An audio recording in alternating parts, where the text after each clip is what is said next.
Assalamualaikum warahmatullahi wabarakatuh. Izinkan saya memperkenalkan diri. Nama saya Anggreni dengan NIM 2023 11 117. Di sini saya akan mempresentasikan tentang pengorganisasian atau organizing dalam suatu kasus di dunia industri. Dari mata kuliah Manajemen Teknik dengan dosen yang membimbing yaitu Bapak Bayu Aji. Di sini saya akan membahas tentang kasus pengorganisasian dan perselisihan hubungan industrial di Indonesia. Oke, apa itu pengorganisasian tenaga kerja?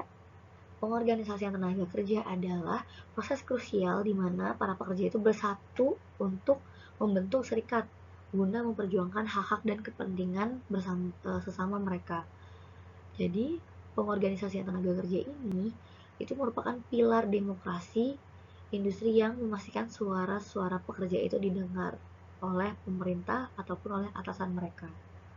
Lalu kerangka hukumnya sendiri itu di Indonesia pengorganisasian tenaga kerja itu diatur secara ketat di Undang-Undang Nomor 21 Tahun 2000 tentang Serikat Pekerja atau Serikat Buruh. Dengan persyaratan anggotanya itu minimal 10 anggota yang terdaftar resmi di Disnaker atau Dinas Ketenagakerjaan.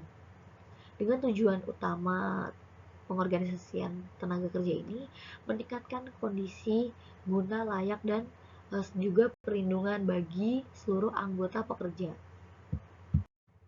Selanjutnya yang saya akan bahas yaitu masalah industri dengan tantangan pengorganisasian di era Omnibus Law.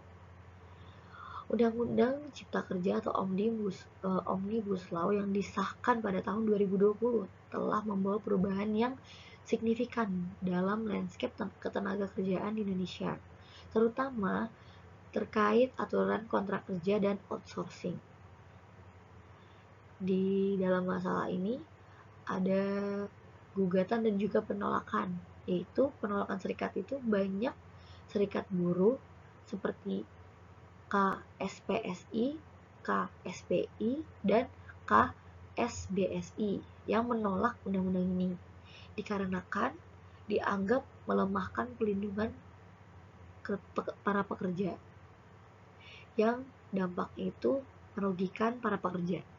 Lalu gugatan konstitusinya itu gugatan serikat sudah diajukan ke Mahkamah Konstitusi terkait Undang-Undang Nomor 6 Tahun 2023 itu mengganti Undang-Undang Cipta Kerja yang akhirnya ditolak serta menegaskan legalitas aturan tersebut.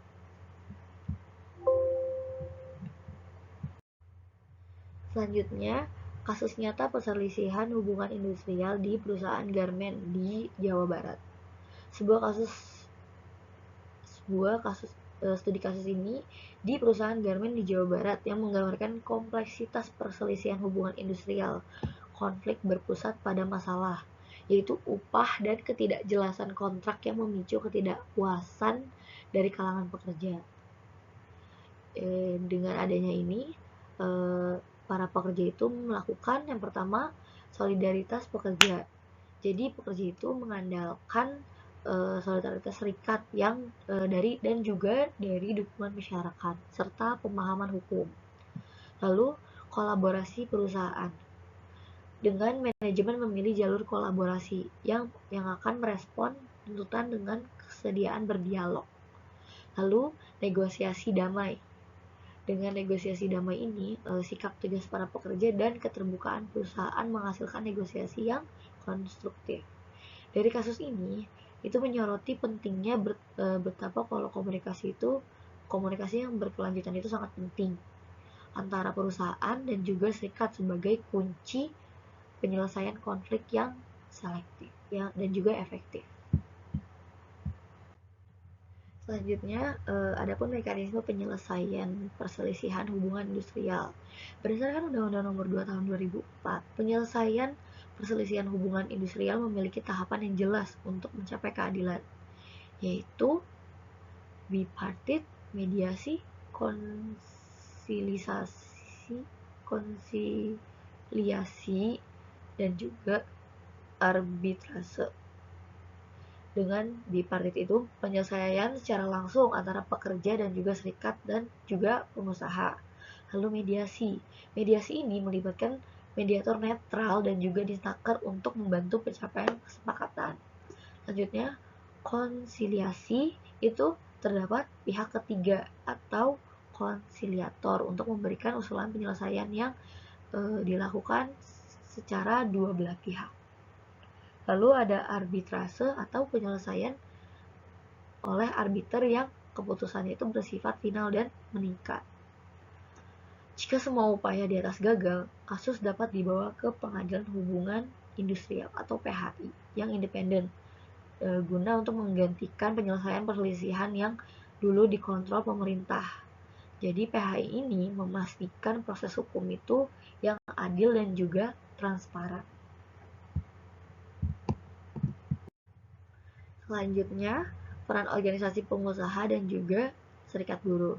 Di dalam dinamika hubungan industrial, baik organisasi pengusaha maupun serikat buruh itu memegang peran vital yang dalam membentuk kebijakan dan juga praktik ketenaga kerjaan. Jadi, APindo atau Asosiasi Pengusaha Indonesia itu aktif dalam advokasi dan juga negosiasi dengan pemerintah dan juga serikat itu dan juga serikat buruh untuk menciptakan iklim investasi yang kondusif. Lalu untuk serikat buruh ini beroperasi di tingkat perusahaan, federasi, konfederasi dengan serikat buruh ini juga menjadi garda terdepan untuk para pekerja maupun buruh dalam memperjuangkan hak-hak serta meningkatkan kesejahteraan para pekerja dan buruh. Contoh nyatanya itu dalam Konfederasi Serikat Pekerja Seluruh Indonesia atau KSPSI sebagai salah satu konfederasi terbesar yang secara konsisten melakukan kebijakan yang dianggap merugikan pekerja. Implementasi dan dampak Omnibus Law pada pengorganisasian. Dalam Undang-Undang Cipta Kerja atau Omnibus Law itu membawa perubahan fundamental yang secara langsung mempengaruhi stabilitas hubungan industrial dan kemampuan pengorganisasian para pekerja. Nah, dengan itu terdapat perubahan aturan kontrak kerja.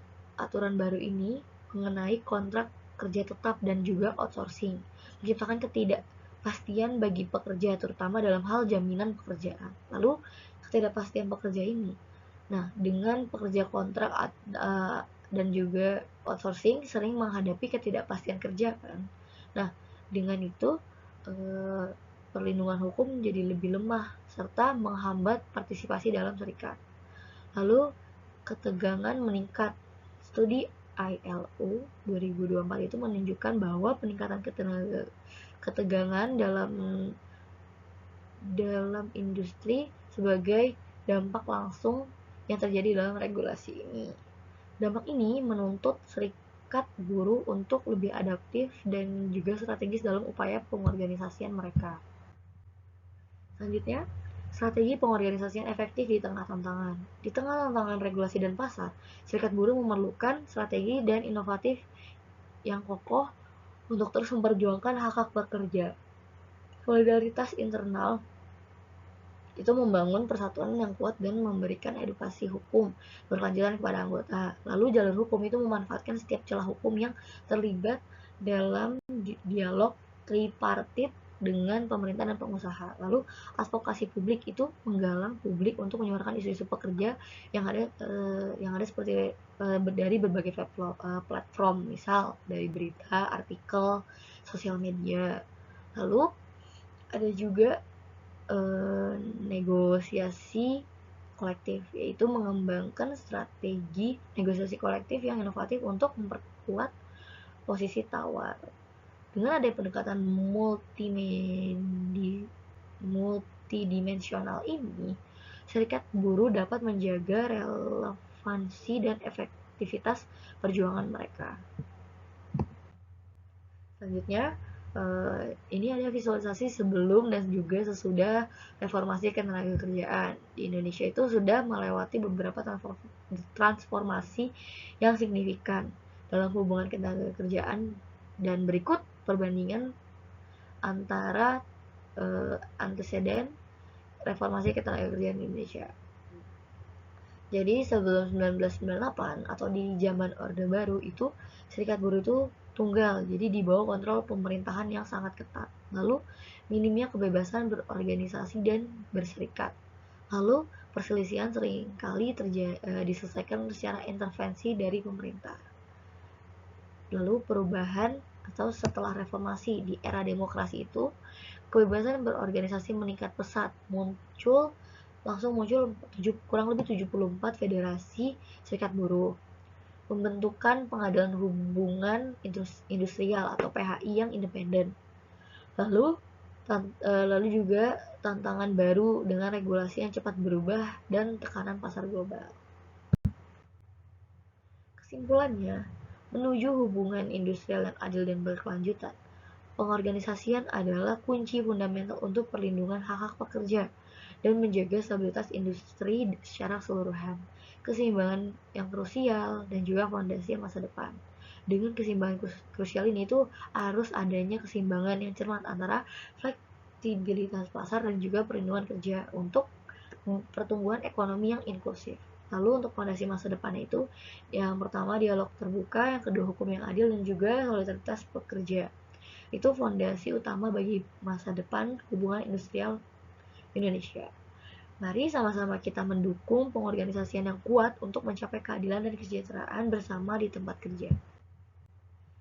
Sekian kurang lebihnya dari saya, mohon maaf.